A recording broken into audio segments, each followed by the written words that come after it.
వచ్చి 10 నిమిషాలు అయింది. రేవులో తాడి చెట్ల నుంచి ఉంటే ఏంటి విషయం? కథ చెప్తావా లేదా? చెప్తాను. మరి వచ్చి కూర్చో, కథ చెప్పు. వస్తాను, ఒక నిమిషం వస్తాను. కథ చెప్పు. అవును, ఏమైంది? కథ రాసినప్పుడు కొంచెం ఇబ్బంది. యాక్షన్ ఇప్పుడు కథ ఏమంటే, ఒక అందమైన ఒక గ్రామం, పల్లెటూరు. అది ప్రొడక్షన్ మేనేజర్ చూసుకుంటాడు కదా.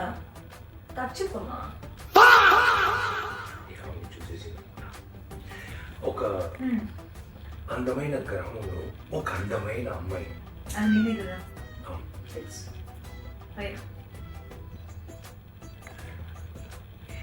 ఒక అందమైన గ్రామంలో ఒక అందమైన అమ్మాయి ఒక గ్యాంగ్స్టర్ అని ప్రేమిస్తున్నారు. ఒక లవ్ స్టోరీ, భయంకరమైన లవ్ స్టోరీ. అదే అదే ఇద్దరు లవ్ స్టార్ట్ చేసి లవ్ ఫ్లో అవుతుంది, లవ్ వెళ్తుంది. ఆ తర్వాత ఏమవుతుంది, ఇద్దరు లవ్ చేస్తున్నారు, ఏమవుతుంది, పెళ్లి, గ్రాండ్ గా పెళ్లి అవుతుంది ఇద్దరికి. Super happy marriage. ఇప్పుడు పెళ్లి అయిన తర్వాత ఫస్ట్ నైట్ ఉంటుంది కదా. ఇప్పుడు అంతే కదా. ఆ ఫస్ట్ నైట్ మంచి వెరీ గుడ్ కెమిస్ట్రీ మనకుంది కదా. ఉంది అది అదే అదే అదే ఆ కెమిస్ట్రీలో అక్కడ ట్విస్ట్. ఇప్పుడు బిడ్డ పుడుతున్నారు. ఓకే, ఏంటి ట్విస్ట్ అక్కడ? అదే ట్విస్ట్ వచ్చి అబ్బాయా ఎలా అమ్మాయిని తెలియకూడదు, అబ్బాయిని చెప్పారు. అదే ట్విస్ట్. అబ్బాయి పుట్టిన తర్వాత మళ్ళీ లవ్ పెరుగుతా ఉంది, లవ్ వెళ్తా ఉంది. అలా వెళ్తా ఉన్నప్పుడు ఏదో ఒక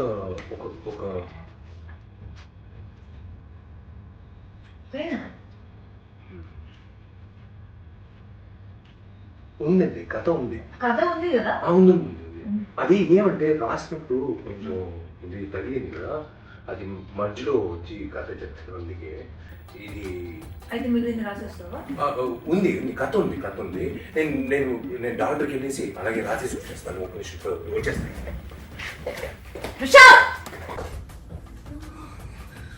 మంచి కథ అని చెప్పి మేనేజర్ ఉరికించాడు. కొత్త డైరెక్టర్లో ఉన్నాడు, సరిగ్గా చెప్పట్లేదే. రేపు షూటింగ్ వరకు పెట్టాడు. హలో, ఏంటబ్బా నా కథే చెప్పట్లేదు అసలు. కథ అడుగుతుంది. కథ చెప్పాలంటే చెప్పడానికి అవకాశం ఇవ్వట్లేదే. రేపు ఇవాళ కథ, రేపు మంచి కథతో వస్తాను.